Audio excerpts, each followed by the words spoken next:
Thinking Aloud.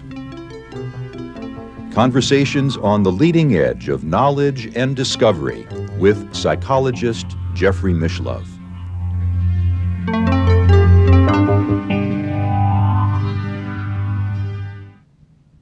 Hello, I'm Jeffry Mishlove. Today we are going to look at psychokinesis from a theoretical standpoint. I'm with Professor Stephen Braude, former chairman of the philosophy department at the University of Maryland and author of The Limits of Influence, a book about psychokinesis, as well as many other books on related topics, including ESP and Psychokinesis, The Gold Leaf Lady, Immortal Remains, Crimes of Reason, and also first person plural. Welcome, Stephen. Thank you. Good to be here. It's a pleasure to be with you again.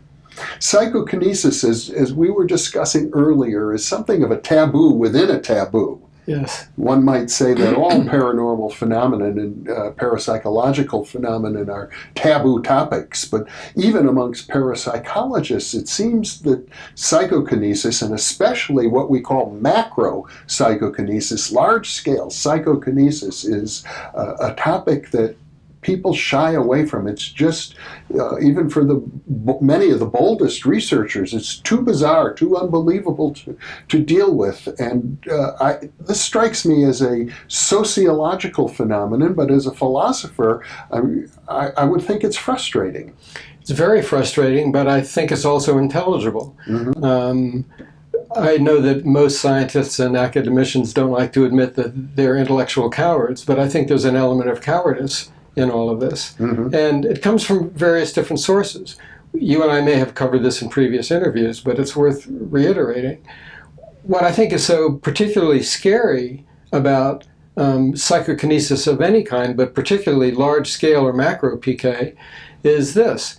If I can move, let's say, a pencil just a mere millimeter by thought alone, Mm-hmm. it's a very small step conceptually from doing that to making somebody drop dead by thought alone. Yeah. So what is particularly intimidating, just purely conceptually about PK, is that if it exists at all, we have no way of knowing ahead of time just how far its manifestations may go. And it raises the specter of a kind of having to accept a kind of worldview that most of us associate, usually condescendingly, with so-called primitive cultures. Mm-hmm. It's a worldview in which we have to think seriously about such things as hexing and the evil eye, and where we might in principle have to consider taking responsibility for a range of things we just as soon be bystanders for. Mm-hmm. So in developed countries, most people are uncomfortable with the idea that if I have a hostile thought about somebody and that person has a misfortune afterwards or an accident, that our hostile thought might have had something to do with it. Right. Well, should people feel that it did? Well, what I think the real implication of macro PK or any PK Mm-hmm. is that this magical worldview may actually be the right worldview. Mm-hmm. And I find it unsettling. I don't like the idea.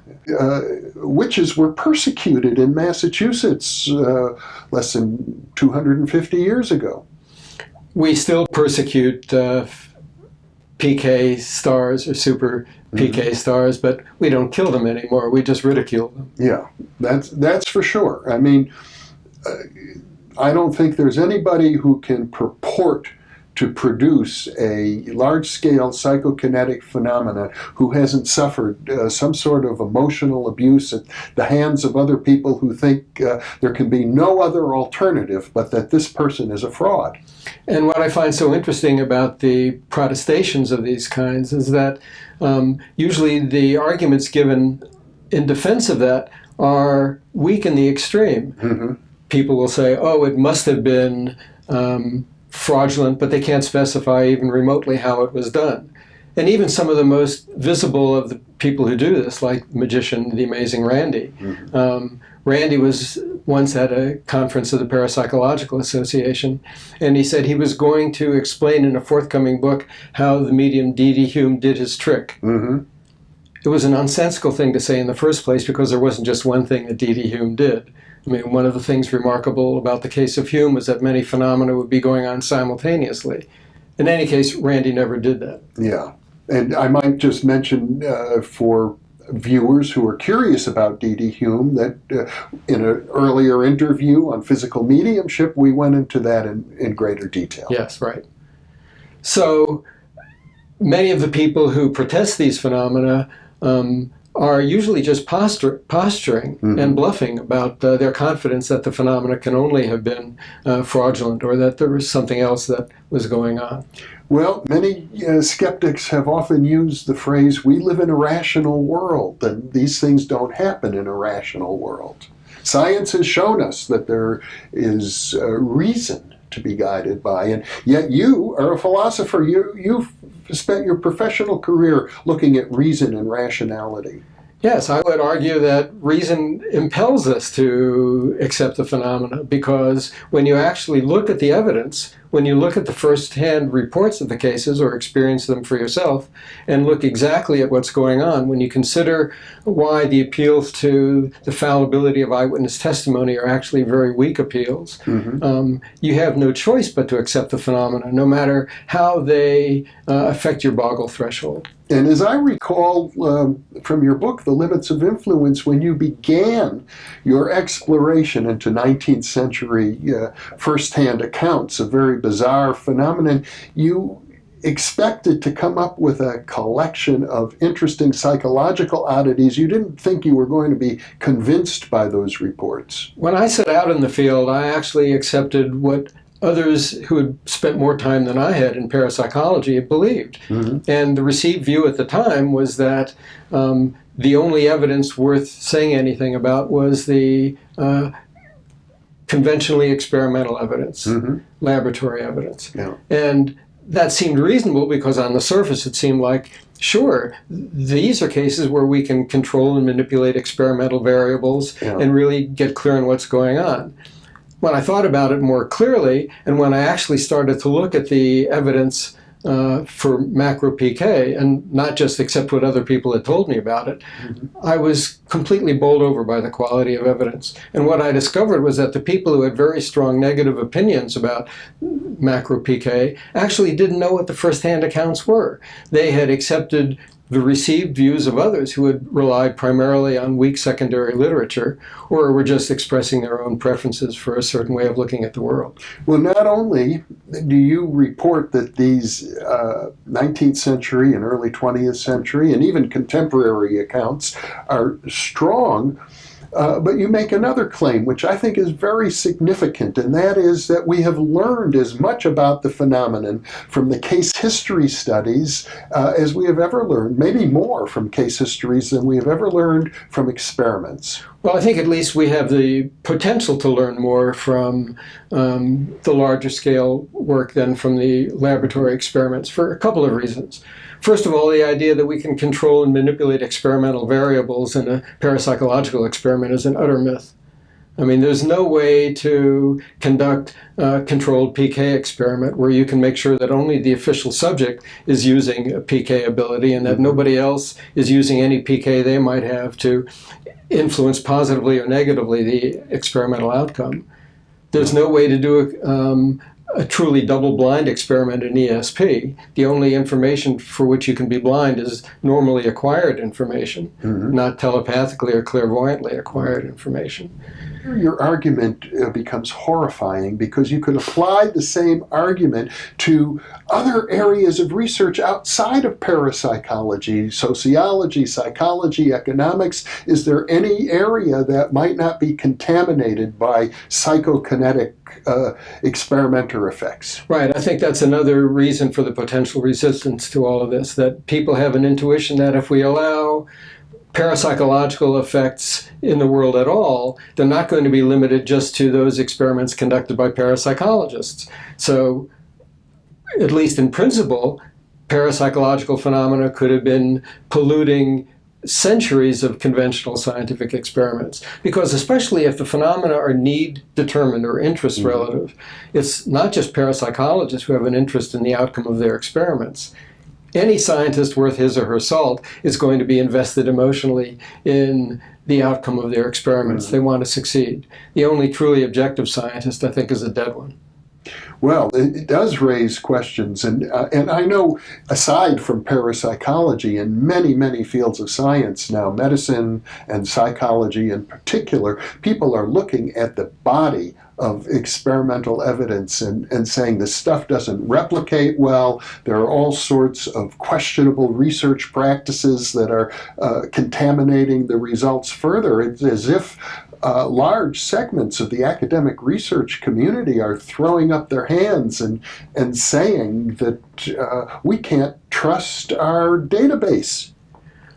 It's true. And one of the other things, I mean, I've sympathized with that actually, but another reason I sympathize with it is that I think there's something wrong with trying to bring parapsychological phenomena into the lab in the first place. It's like trying to bring whimsicality or courageousness or sexuality into the lab and think that you can really study what has to be in a laboratory situation, a straitjacketed form of whatever phenomenon, real life phenomenon you want to study. We have no idea, as I've noted before with you, what psychic phenomena might be doing in its natural environment. So we don't know what the natural history of psi phenomena are. We don't know what it's doing outside the lab. And until we have a grasp of that, we have no idea what it is we're trying to bring into the lab and study. Well, I think it's fair to say that psychokinesis in particular probably has something to do with many accounts of religious miracles. That's one stage of operation.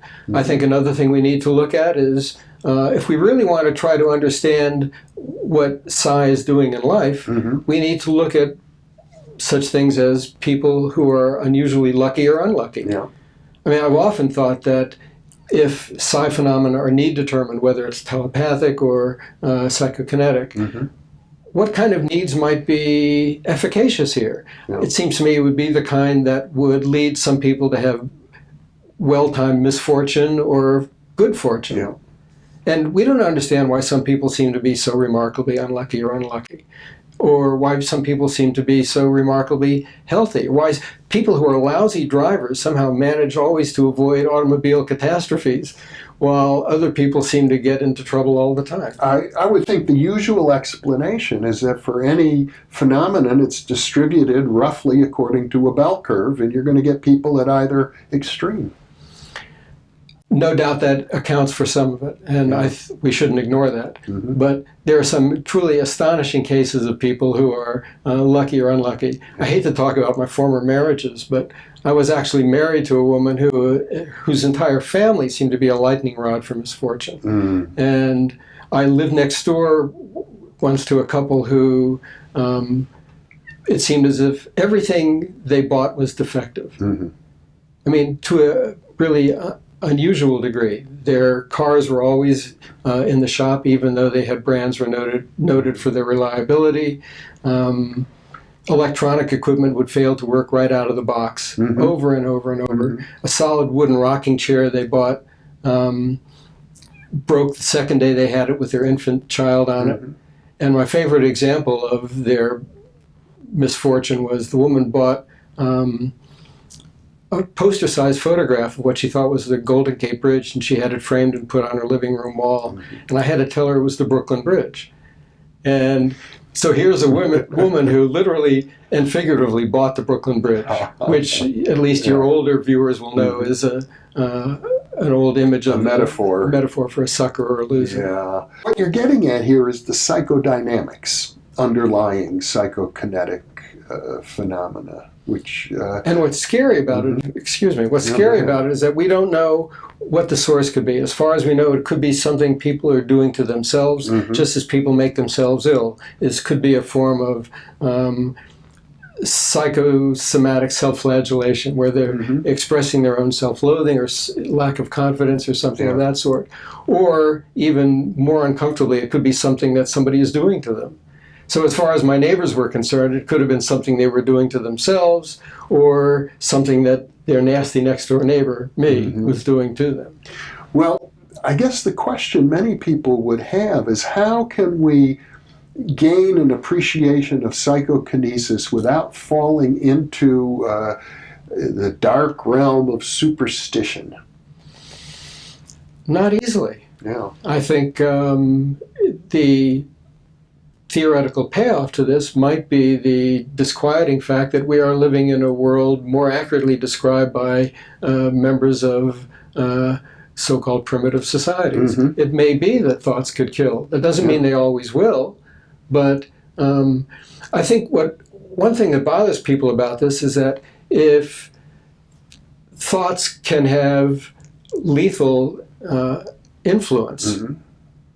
then what does that say about us? Does that suggest that we might be nastier individuals than we like to think we are? Now, I would say that we all have nasty thoughts. Well, and surely Freud made that point. We don't want to even know what's in our own mind. Right. But I think anybody who's remotely self-reflective recognizes that we all have nasty thoughts at some time or another. And if our thoughts can be inadvertently psychokinetically efficacious, then how do we make sure that we're not wreaking havoc with people we actually, most of the time, don't want to harm? Yeah. We don't know. It certainly suggests that if we're going to open up this area, this Pandora's box of psychokinesis, we have some tools available to us that primitive societies did not necessarily have. We have people like yourself, philosophers, for example. Oh, philosophers protect no one.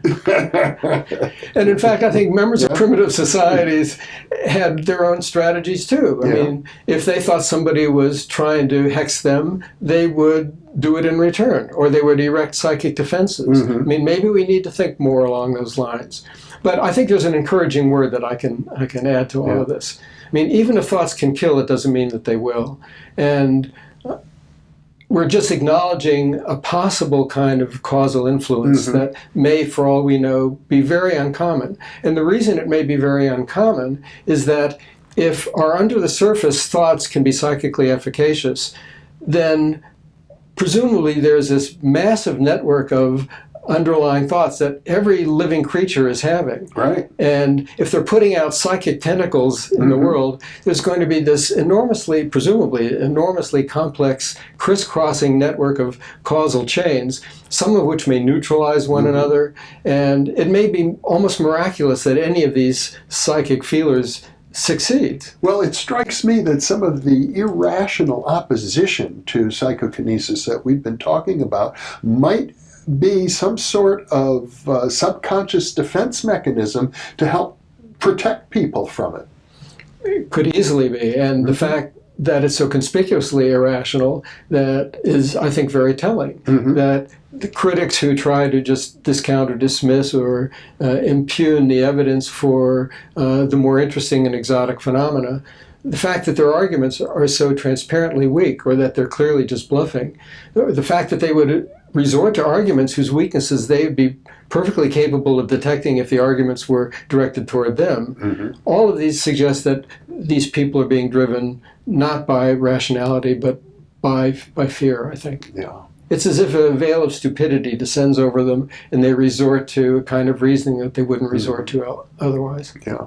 Now, earlier you talked about the amazing Randy, the magician who claims, not always with justification, that he can explain every ostensible case of psychokinesis. He has offered a $1 million prize to anyone who can produce a psychokinetic or even an extrasensory effect to his satisfaction. And many skeptics simply say, well, when somebody claims the Randy prize, then I'll believe it's real. Until then, why should I believe it? Well, there are lots of things wrong with Randy's offer. I mean, you can't establish experimentally a phenomenon in the way that he wants to. And he also has an out. If there's something that he thinks he can't explain away, he can just refuse to consider it just because he thinks and says it's outlandish right from the beginning. More telling about Randy, I would say, is what he did in the case of the psychic photography of Ted Serios. Let's talk about that. Yes, that's an example of psychokinesis, psychic photography. Ted Serios was a Chicago bellhop who had the ability to produce images on Polaroid film. The advantage of the case of Ted Serios over other kinds of psychic photography was that it couldn't be excused away as darkroom tricks. Sirius wouldn't have to hold the camera. He could be separated from the camera by a considerable distance. He could be clothed in sewn into suits provided by his experimenters, isolated in a Faraday cage. He never held a camera. He was researched extensively by your friend, Dr. Jewel Eisenbud, Correct. the Denver psychiatrist. Right. And Eisenbud offered Randy on the Today Show on national television $10,000 back in the 1960s, which was a considerable amount back then, to duplicate Sirius phenomena under the conditions in which Sirius succeeded. Mm-hmm. And Randy, with his usual bluster, said, "I can do it," and then has been weaseling out of that ever since. Yeah. And he did this cleverly only in correspondence with Jewel Eisenbud. Mm-hmm. His confident expression on television that he could explain it away was enough for many people. Mm-hmm. Fortunately, the entire correspondence now resides in the library at the University of Maryland, Baltimore County, so people can see this for themselves. What Randy actually did when Eisenbud demanded that he put up or shut up was to change the discussion altogether from whether Sirius could do it, from whether Randy could duplicate the phenomenon to whether Sirius could do it. So he just kept trying to sidestep the issue. Well, my recollection, and correct me if I'm wrong, is that Randy claimed he's a teetotaler. He cannot drink and will not drink alcohol, and Eisenbud insisted that he duplicate what Ted Sirius had done, which is to do the phenomenon while stone drunk. That was an unfortunate thing that Eisenbud did, and he retracted that condition. Okay. He was just trying to get Randy's goat at the time. He said the important thing was we don't need to really specify all too strictly what conditions are necessary. You just need to do it under conditions similar to those in which Sirius succeeded. And he waived the being drunk requirement. Yeah. And Randy still never really responded. He failed to keep an appointment where he was supposed to meet with Eisenbud, and he kept trying to shift the focus of discussion from whether Randy, could duplicate the phenomena to whether Sirius could do it. Mm-hmm. And Sirius died some time ago, I think before the $1 million prize. No, it was after the $1 million prize, but long after Sirius stopped producing phenomena. Well, and that's something we observe in many of the physical mediums and other psychokinetic subjects as they go through a phase of their life when the phenomenon seem to be readily produced, and then it often dissipates. There does seem to be a kind of career arc for people who do large-scale phenomena.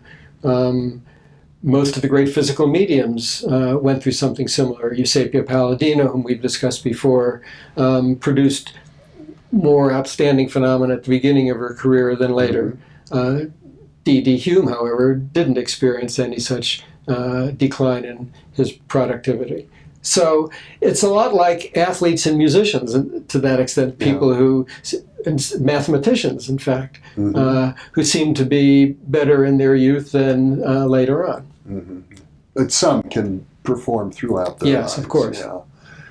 So we're faced, when we look at psychokinesis, with many paradoxes that the phenomenon sometimes are self-evident to every observer who's there, and to people who are not immediate witnesses, impossible. It couldn't have happened.